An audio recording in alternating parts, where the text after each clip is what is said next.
Assalamualaikum warahmatullahi wabarakatuh. Perkenalkan, nama saya Muhammad Anif Lukman Hakim dengan NIM 210311100096.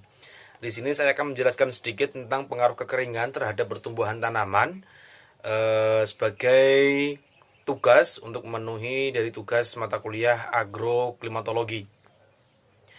Yang pertama yaitu adalah pengertian kekeringan, yaitu kekeringan merupakan suatu kondisi di mana kurangnya curah hujan dalam suatu periode waktu tertentu sehingga menyebabkan kurangnya air.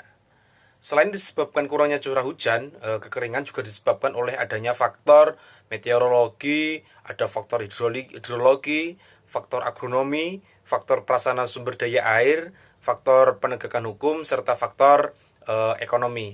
Nah, untuk jenis kekeringan yaitu ada yang pertama yaitu ada kekeringan alamiah, yang dimana kekeringan ini meliputi kekeringan meteorologis, kekeringan hidrolisis, kekeringan agronomis, dan kekeringan sosial ekonomi. Kemudian yang kedua yaitu ada kekeringan yang disebabkan oleh akibat perilaku manusia atau biasa disebut dengan kekeringan antropogenik. Misalnya kerusakan kawasan-kawasan tangkapan air serta sumber-sumber air akibat ulah manusia. Sebab manusia itu dalam melakukan kegiatannya itu menggunakan sumber mata air permukaan, bisa untuk irigasi, kemudian untuk industri dan kebutuhan lainnya itu biasanya menggunakan sumber air permukaan, biasanya di sungai. Nah, itu kalau sungai dirusak pasti otomatis akan mengalami kekeringan. Kemudian sekaman kekeringan pada tingkat tanaman, yaitu pada defisit air tanah, itu merupakan kendala lingkungan yang penting yang mempengaruhi semua proses fisiologis tanaman yang terlibat dalam pertumbuhan dan perkembangan tanaman itu sendiri.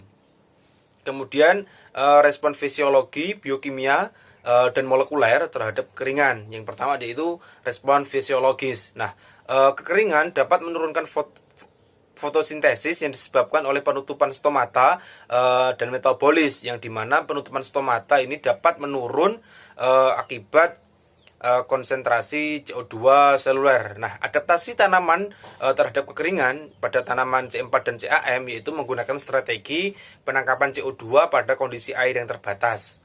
Kemudian pada respon biokimia yaitu adaptasi biokimia yang penyesuaian osmotik, yaitu akibat dari disintesisnya metabolit baru. Nah, senyawa metabolit merupakan molekul hidrofilik yang memiliki kelarutan tinggi yang mampu memproduksi permukaan solvasi yang menangkap air selama air itu terbatas.